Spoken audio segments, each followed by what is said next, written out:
ไปที่แจ้งการจากกระทรวงการต่างประเทศพันธทานทองลุ้นศรีสุริตประธานประเทศแห่งสาธารณรัฐประชาธิปไตยประชาชนลาวจะเดินทางเข้าร่วมกองประชุมองค์การร่วมมือเซี่ยงไฮ้บวกคู่ร่วมเจรจาในวันที่31 สิงหาหาวันที่1 กันยายน 2026ที่บิเกกเกียร์กิสถานและเยี่ยมยาม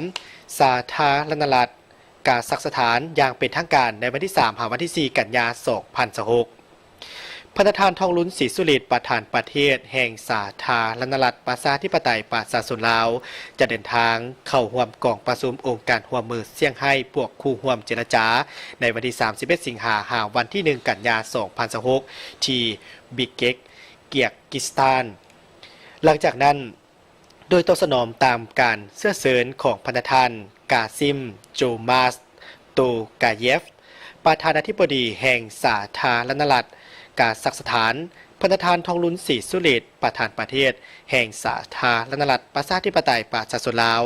จะนำพาคณะผู้แทนขั้นสูงของสาธารณรัฐประชาธิปไตยประชาชนลาวเดินทางเยี่ยมยามสาธารณรัฐกาซัคสถานอย่างเป็นทางการในวันที่3หาวันที่4 กันยายน